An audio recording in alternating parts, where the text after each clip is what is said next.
I'm Coach Jonna Naegele, and I'm an ActorHolic. With Ultra Power, I save money and my clothes get really clean. New Arm & Hammer Ultra Power. Try it today. Welcome, everyone. My name is Zerick Dion Williams. I'm your host of I Am an ActorHolic podcast. So without further ado, I want to introduce to you an actress, model, philanthropist, life coach, certified BHP, instructor of the Chubbuck Technique, mother, wife. I mean, the list is so long. I mean, I know I'm missing some things, but do you sing? No, that's okay. I will sing on my own, but not professionally. Nope. I'll leave that to the talent there. Let's welcome Mrs. Jonna Naegele, y'all. Did I get it right? That's it. Thank you. Yes. Woo! Yes. Let's go ahead and get you to tell everyone who you are and what you represent. Yeah, sure. So I'm an acting coach, first and foremost, as I teach the Chubbuck Technique accredited here on the east side of America. Also, I'm accredited for the continent of Africa and also India. And so I do have a school in Ghana, in Kumasi, that I also go back and forth and travel and coach my Ghanaian students, as well as I'm an instructor for Osiri University, which is a global university. So I instruct a master's degree program for film and acting through that. Like you said, pretty much everything else. I'm a certified BHP. That's a brain health professional under Amen Clinics. So I do a lot of counseling with brain health. And I'm an actress. I'm also a model, you said. That earlier, Tennessee's Top Model 2008. So I've retired from modeling, but I still have all that good love for the modeling. So yeah, in a nutshell. So tell me, what kind of water, vitamins, medication, is it sea moss? I mean, how are you able to do all of that? Everything good for you. A little bit of everything good for you. But I'm going to tell you, mostly people that I'm surrounded by, just eliminating some of that, anyone that's not good for you. I know that much. So I take a good dose of just good human beings and good energy. Yes. I do take a lot of vitamins and supplements and try to eat as healthy as I can. So wow. When I was listening to you were saying you coach, but do you also you speak life? You're a life coach overseas as well? Certified life coach. Yeah, so I'm actually certified under the International Coaching Federation, which is a global organization. So I have clients, just whoever reaches out from all over. I've been a life coach certified since about 2012. And again, it's nothing that I really promote. It's just been referral based. So word of mouth per clients and clients sharing with their family and friends. That's kind of a whole separate profession there. Yeah. You spoke on the BHP a little bit. Go a little deeper, because I was interested in knowing about the brain health. I mean, are you, just helping with memory or memorization, or what all goes into? Yeah. So Amen Clinics, actually, he's Dr. Daniel Amen. If you don't know who he is, you can Google him. He's one of the top in the country of mental health, and he's been known to rehabilitate just brain, whether it's emotional trauma or it's actual physical trauma. So I'm actually certified under Amen Clinics. And so I work for the Atlanta clinic here as the counselor. So after reading brain scans, which they do SPECT scans, so they actually do scans of brain activity. And then after that's kind of evaluated and they go through a process of psychiatry, or just, doing like a demographic kind of history or environmental history, and then also health.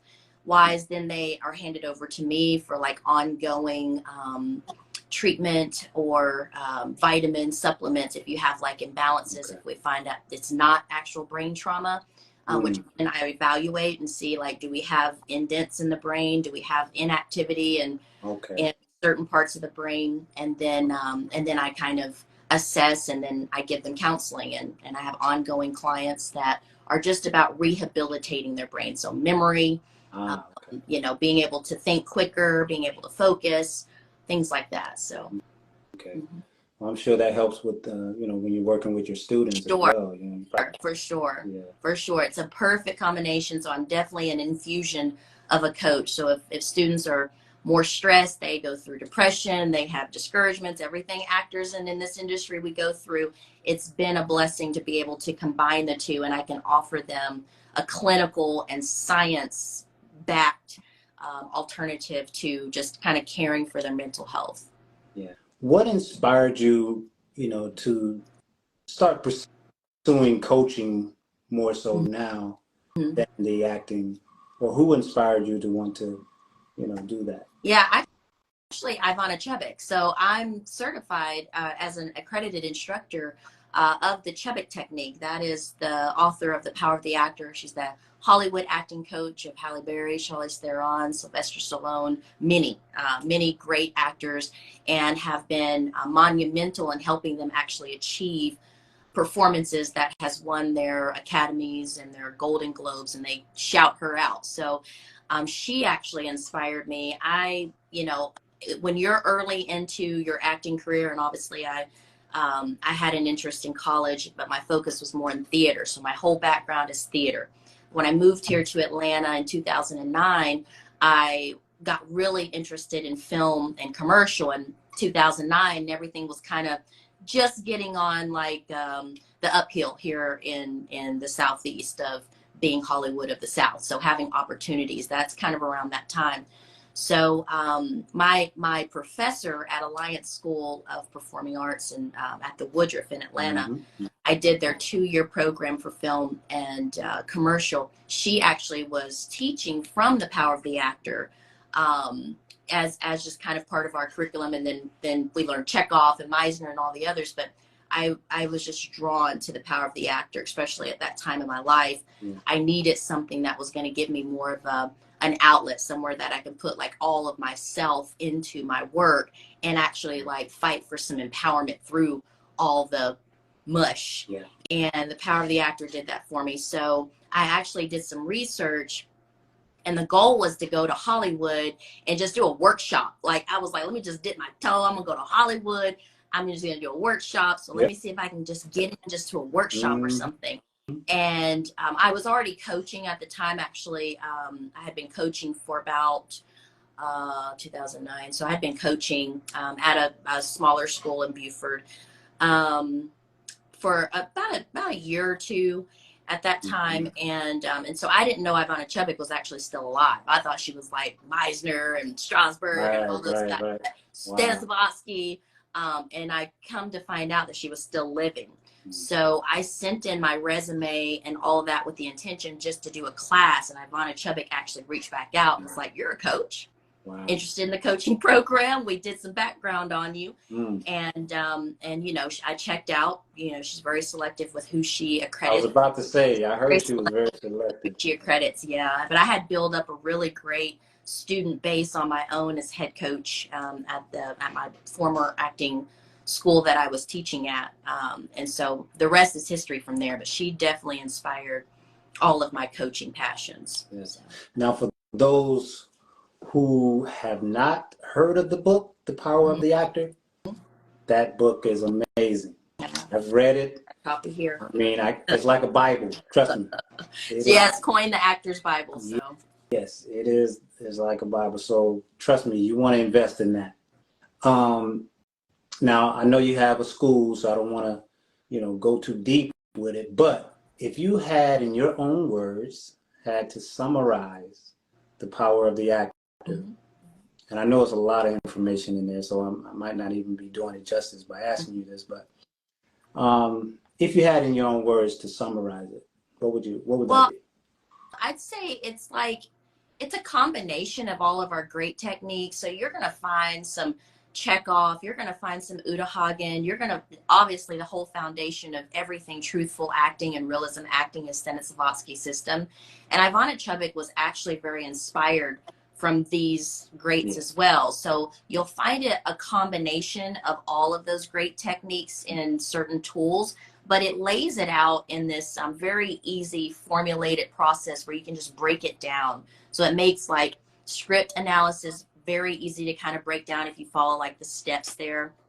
So if you're an actor that likes kind of having their things pretty strategic, or to analyze different things and to kind of like break things apart and then put it back together again, I'd say The Power of the Actor is a really good technique, and the book itself helps you step by step be able to do that and process it in that way. I always tell my students, like, that once you buy the book, it's not a shelf book. Like it's not one you're going to read like an actor prepares, and you're going to have like this great stories and this great inspiration. It's a workbook. So my students still years later take it to set with them. Every time I'm coaching, I still have it by my side. So it's definitely a book that you keep with you for the longevity of your career if you're going to use, the technique. One of my favorite things is actors knowing thyself. How important is it for an actor to know thyself? It's so important. It's so important for an individual to know as much as you can, like self-check, self-evals. You can't really grow unless you know like where you're always starting from, and you don't know your next levels unless you know like where you stand currently. So it's really the same for actors. Like you need to know yourself so you know what you're not limiting yourself, and you know what you're capable of portraying moving forward. Like you may be selling yourself short if you're kind of in this box mentality of like what everybody else is telling you. Oh, I'm young, so I'm always going to play the high school student. And it's like, okay, you just took 5 years off of your like being a grown actor, like able to do grown roles. You could play young dad still, young mom still. You could play college senior, graduate. There's characters in those genres too. But if you get stuck in this kind of mental, like allowing whatever is thrown at you just to kind of set solid and stay stagnant there, you're truly going to limit yourself to your own versatility, and probably miss out on a lot of opportunities not knowing yourself. That's what makes actors different. We're all different individuals, and some people it's like, well, I don't, training is, I don't know if I want to take training. We're all going to be the same type of actor if we're learning the same things, and we're just going to be taking the same approach. And I'm like, no, you gotta bring you to the table. You know what I mean? Yeah. That's what separates. It's important to be selective. If you just feel like you're not gaining anything, then move to another class or find a different coach. Like I've said this before in past interviews, sometimes you're just not going to connect with certain individuals, but that's not the end all. That's not to say that that's the universal way that every other acting class and every other coach is going to coach, because we're all different, and you're going to connect on a human level first to other individuals. So, don't sell yourself short in that way. So training is super important, because you're sharpening skills that you already have. Like nobody's trying to create you. You are already you when you walk into the classroom. It's a matter of like what you're going to exercise, what muscle you're going to explore, what you're going to discover within yourself, what you can learn from other people in the classroom. If you don't learn anything from the coach or the textbook, learn something from your fellow actors, like chemistry, how you handle and deal with other personalities, because you're going to need that for set. That's right. And that ain't something the coach is going to teach you.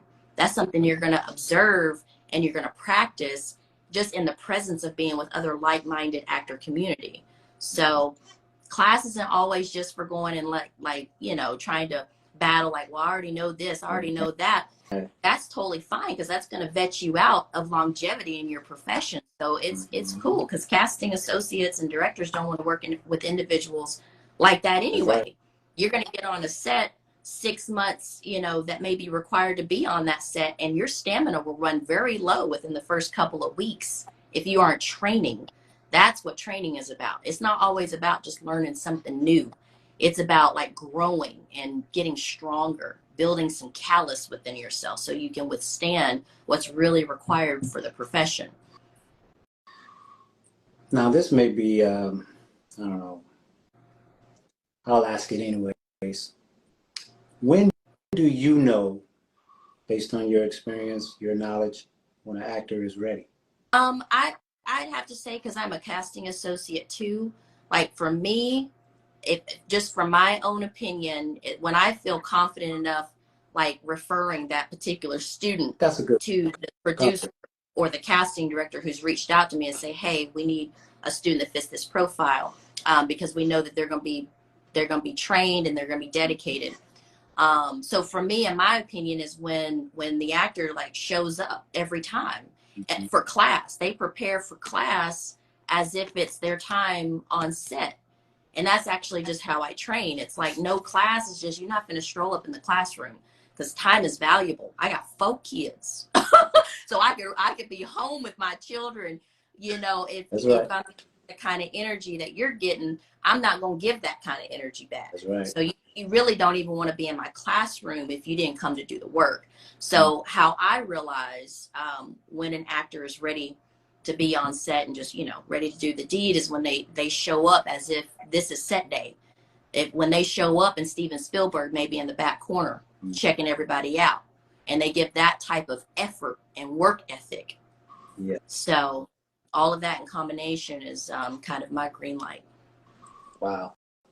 You know, I always, you know, a friend of mine and I talked a few days ago. It was like, man, I wonder what casting directors really look for. And you answer that, you know. But coming to the set or coming to that camera, ready, and it'll come across, you know, whether it's in your body language or your eyes. 100%. I had also been watching some of your YouTube videos. I saw one particular video where you were doing the crying critiques. Oh yeah, for the Insider. Yeah, that was a great. That was really great. For those who haven't seen that video, you should go and YouTube Jonna Naegele and just put, I think it's under crying critiques. I think I put it in. Yeah, if you just put in any keywords, Insider, pro coach, crying scenes, it'll pop up. Now, I love the silent film test. The silent film test that I like to always observe is if we can shut the sound off completely, can we still feel that emotion behind the cry? If that's not something that can be done, the emotional backing behind that moment isn't strong enough. Yeah, I created that a few years ago. So the crying test is simply, and it's more so a test for actors who watch playback on themselves and just kind of want to enhance their own study at home if they can't make it to class. There's always ways to constantly be like building themselves if they, you know, if they get in a financial bind and can't afford class. So the silent test is, you know, we should be able to close our eyes like a silent film. We know what's going on. We could feel the emotions, close our eyes and kind of hear and sense and feel the emotion even without seeing you. And then if we open our eyes and like plug our ears where we can't hear you, but we're watching you, we're listening with our eyes, and we still should be able to feel that it's real and that it's truthful. So if you don't pass that, and we can kind of, we're like, something's off, or no, that's not authentic, or I'm not connecting with you. Then you want to try a little harder. You want to get a little more real. So that's just kind of where I came up with the silent film test. When you're auditioning as well, you can kind of put yourself to the test. If you're auditioning, you watch your playback and you're like, you turn the volume down and you're watching yourself. It's like, do I feel this? Like, do I really understand what's going on if I'm not hearing myself? So a lot of times actors think that because they yell or because there's an exclamation mark and they say it so fancy and pretty and embellished that it's selling it, but it ain't. Not to casting associates. We got to really believe it. We got to really find that it's truthful. So you need to have truthful inner work there. And so you may need to go back after doing the exercise and, you know, plug in a little deeper. I'm going to definitely try that. And for all of you actors out there, that's some great advice. Do that. Why would someone want to choose you as a coach, an instructor? Well, I always let everyone know, like within me, there's only one Jonna Naegele. So it's like without anything additional, there's no competition. There's no like any school is better than the other. I say everyone comes here in the Southeast and in Hollywood too. So I have friends in Hollywood and I have students in Hollywood.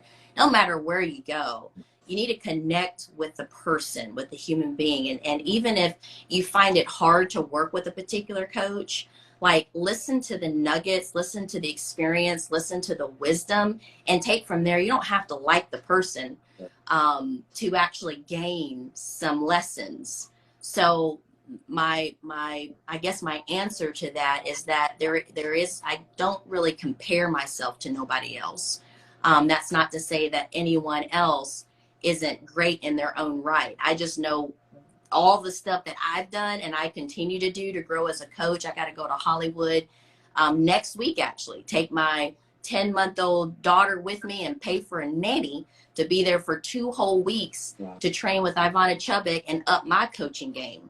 So the investment that I put within myself as a coach to come back and level everybody up that's here that can't make it out to LA or can't train with a Hollywood acting coach, I have to do what I do to make sure I can come back and be great for my students. So I can only speak for, this is what you have when you sign up to work with me. And just know that because of the work ethic that I have and the hustle and grind, I call it a grussle. One of my dear manager friends, Heather Roy, Neeson Management out in Hollywood, she coined this term for me. She said, it's the grind and the hustle, and you need both. You need both. And so, I know how I grussle. And so you need to come to class grussling. And so that's kind of, that's just kind of, my authentic. Yeah, I love it. When it comes to an actor wanting to get, an agent and also a manager, like, is it really important for an actor to get a manager after he gets an agent, or does it depend on where you are, I guess, in your acting career? Times have changed. After COVID, a lot changed in the industry. So the thing of it is, and then even now after the SAG strikes are over, there's also new adjustments that are constantly updating with great questions like this. So I always say to students, just be selective with your team. You do need a team. And whether the manager comes first, that's the difference after COVID, is that sometimes a manager may come first to help you package yourself up so that they can pitch you at that right time to a top tier agency that they have built a relationship with. Right. It used to didn't be like that.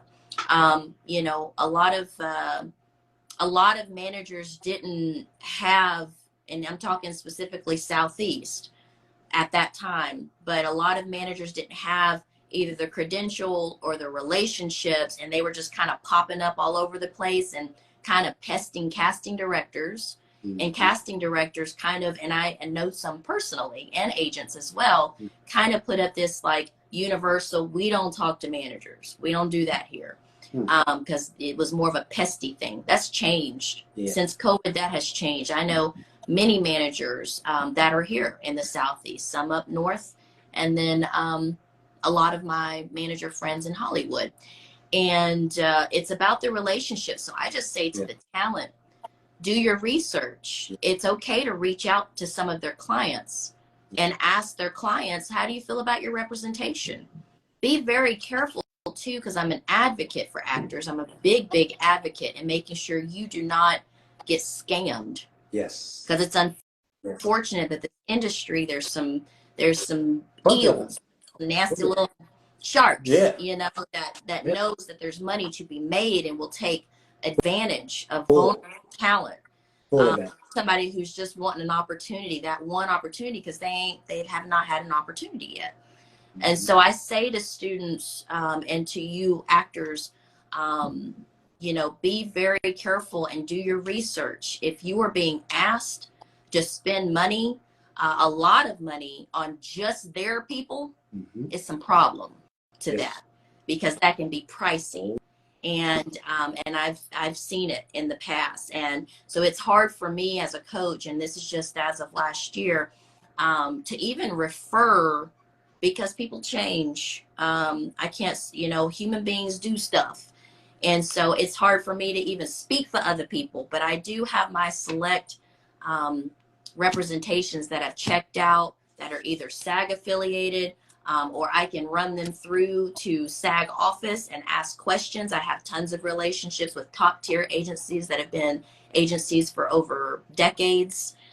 J Purvis, Houghton, East Coast Talent, YJB Talent, like these are my friends over years. So if I don't know of them, as far as a manager goes, I will reach out to my agent friends and say, do you work with any of these managers? And if the answer is no, or I do a little more digging and kind of send it through my own network, I'll come back to my student and I'll let them know. Yeah, I'd say just make a beeline real quick, because it is unfortunate. So if you have to use all their in-house people, is all I'm saying. That they can refer.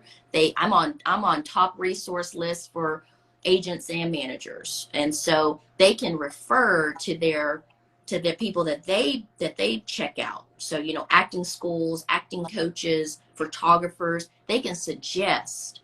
But if you are being, you know, if you're being reminded you need to work with this person, or we possibly can't represent you, beeline. Right. If they decide to sign you probationally, and they throw like, you need new everything, you need all new material, and it's a couple, you know, $1,000, beeline. Like, well, actually, I know someone, like I know a company that can do demo reels. I just, they're a little bit more in my price range, and they want to go crickets on you. Beeline, let them go crickets. You don't need to be. Listen, y'all, listen. Okay. So, and I say that because it's unethical for managers and agents to do that. And I know, because I was offered a SAG after franchised position to run an agency here that would be a sister of a Hollywood agent. So a dear friend of mine asked me to actually SAG out, and we were on the phone with SAG and everything. And I could not accept, because I'm an acting coach, or I would have to give up coaching. I cannot do both. And so in learning through that whole process, they're very particular, because it's unethical. Yeah. I would be, you know, obviously if I was an acting coach, I would be referring everybody to my agency, you know, like, so it's just not fair. So there's ethics, there's a code of ethics in our industry. And if that manager or agent doesn't follow that code of ethics, beeline. Because at the end of the day, it could get you in a lot of trouble being associated. And casting directors may not respect them because they have, you know, kind of peeped them out too. And now you've ruined your chances of working with Fullstein, Paris, and Finn Cannons, and all the greats who know that this is not a legit agency or manager. That was amazing. That was amazing. What's an uncoachable actor? Uncoachable actor, wow. One that comes in with entitlement. If you come in with entitlement on with the idea that, well, I paid my money, make me a star. What can you do with me? That kind of thirsty attitude, that's uncoachable. For me personally, I actually will turn down a student. I say, I can't even take your money. I do not want your money, because it would be a waste. Like I said, I value time. I could be at home with my children. Actually don't even take money from actors who come in and it's like, well, I've learned all these great things. And I've done all this stuff. And then when I get down to the nitty gritty on, well, what have we done so far? You know, but that kind of attitude of putting the stuff way up here, and kind of like, in my space as a coach here, you've paid money to get coached by me, but you've done everything. you are already phenomenal. And what you're telling me is that there's nothing new that you can learn. Right. But then I ask you, well, what does your representation think of that? Well, I don't have representation. Okay. Well, let's look at your resume. Let's look at your actor's access. Well, I don't have an actor's access. Get out of here. Like, you know, like who are you talking to? So that kind of attitude of like, I'm just a natural. Everybody says I should just be an actor. Like they will get one good, that coaching session will turn into a live coaching session. And I will try. I will say that I'm not just gonna like just kick somebody out because they just may not know, you know, and there may be a lot of insecurities there. That's like, they feel like they want to do this, but they don't even know where to start. And so what's kind of coming out is not really what they're intending. So I also recognize that too. So I'll give them a life coaching and say, look, we're going to get real. So we stop wasting time. And so these are some tools. This is kind of where we need to start from ground zero. And if they don't take it and they don't come back, it's like, it wasn't meant for them. You know, they're going to wake up and have something new that they want to do next week. And for me, I always tell students, like actors who really want to work as a professional actor, if there's a day that you wake up and you say, I don't want to do this anymore. Now, being discouraged and having discouraged times is something totally different. We're going to get discouraged because this is a tough business. But if you wake up and be like, yeah, I don't really want to do this thing, go ahead and save the rest of your life, because you got to want to do this. Like every day, you've got to want to be the best that you can be as an actor. Again, like I said, being discouraged, you're going to have those times. But if you can't get rid of that burning passion of wanting to do the arts, you go ahead and save your time and go go explore something else. Great advice. Website? Yeah, you can find me right here on IG at Jonna, Jonna, the coach. Simple. My website is coached by Jonna, Jonna, Inc.com. And also I have another school called Artistic Heights Academy, Inc.com. That's more of the general acting outside of the Chubbuck Technique. And that'll be it. Awesome. Oh, I do want to shout out, I do have an app coming soon. I'm on the touches, so Coaching on the Go, Actors Inner Circle. We're getting it on the Apple Store and all that good stuff. So if you can't always get to me, I'm loading that thing up with meditations, yoga for actors. I'm doing the meditations myself, and all these great techniques and coaching on the go. So you'll have access to me. Thank you for being a superwoman. Sure. Well, again, Jonna, you truly have been a blessing, and I'm going to keep in touch. Okay. God bless.